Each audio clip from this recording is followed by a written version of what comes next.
भाजपचे सरचिटणीस आणि आमदार विक्रांतजी पाटील सध्या कोकण दौऱ्यावरती असलेले पाहायला मिळत आहेत। सध्या राजकारणातल्या या गोष्टींवरती बोलण्यासाठी आपल्यासोबत स्वतः पाटील साहेब आहेत। पाटील साहेब, उद्धव ठाकरे सेनेनं महानगरपालिका निवडणुकीसाठी रणनीती आखलेली पाहायला मिळते आहे। मातोश्रीवरती त्यांची स्ट्रॅटेजी ठरलेली आहे। प्रमुख 12 नेत्यांना त्यांनी या ठिकाणी जबाबदारी दिलेली पाहायला मिळते। कसं बघताय याच्याकडे? अनेक वेळेला उद्धव ठाकरे गट असेल किंवा त्यांचे मित्रपक्ष असतील यांनी अशा स्ट्रॅटेजीज बऱ्याच वेळा केल्या। विधानसभेच्या वेळेला त्यांनी स्ट्रॅटेजी केली होती, पण परिणाम काय झाला हा आपण बघितला। शेवटी जनतेच्या मनातून तुम्ही एकदा उतरला की तुमची कुठली स्ट्रॅटेजी कामाला येत नाही।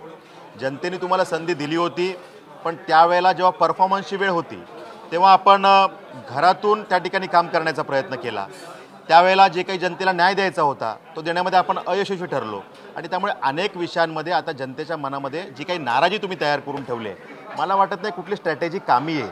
आणि ज्या पद्धतीने आपण म्हणताय की मुंबई महापालिकेच्या बाबतीमध्ये त्यांनी काही स्ट्रॅटेजी केली, काही जणांवर जबाबदारी दिली, त्यांच्यासमोर पर्यायसुद्धा नाही आहे। कारण महाराष्ट्रामध्ये त्यांची झालेली एक कार्यकर्त्यांच्या बाबतीतली किंवा एकंदरीत ज्या सीट्स निवडून आल्या त्या बाबतीतली वाणवा, त्यांचं झालेलं पानिपत हे एका बाजूला आहे। आणि आता मुंबई महापालिका जे जसं म्हणतो की पोपटाचा जीव त्या ठिकाणी कुठं आहे, तर आता मुंबई महापालिकेमध्ये आहे।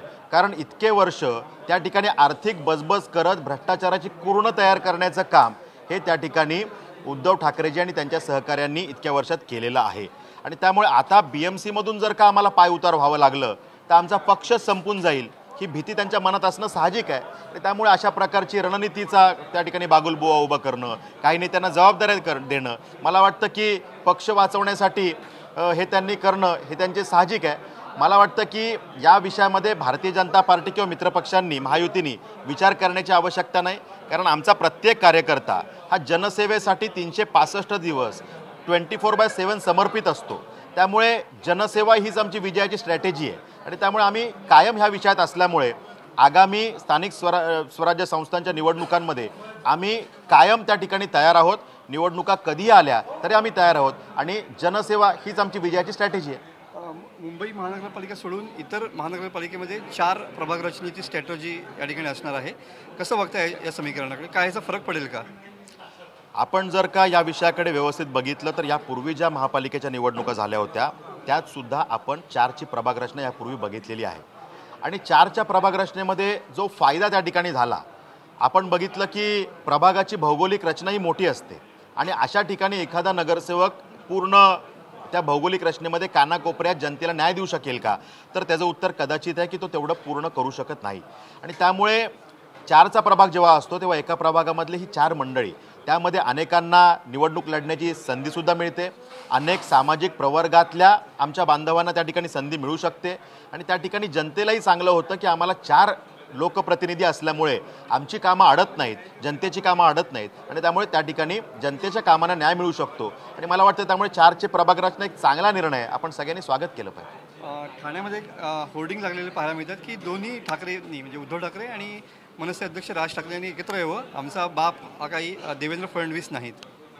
हे फडणवीस साहेब कुठं कशामध्ये बाप आहेत असं कोणीच म्हटलेलं नाही आहे। राजकारणातलं एक बाप व्यक्तिमत्व आहे हे मात्र खरं आहे आणि नेहमी ते पालकाच्या भूमिकेत राहून या महाराष्ट्राची काळजी करतात।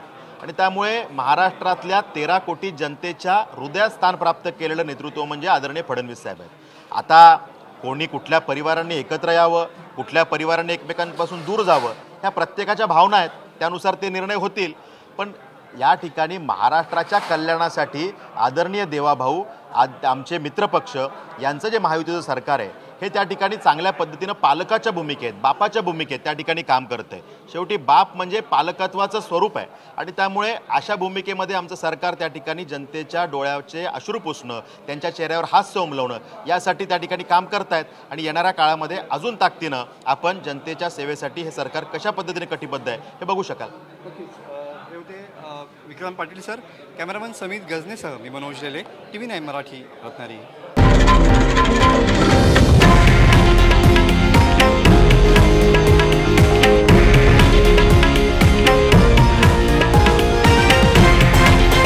हे आहे देशातील नंबर 1 न्यूज नेटवर्क आणि आपण पाहत आहात TV9 मराठी, एकमेव।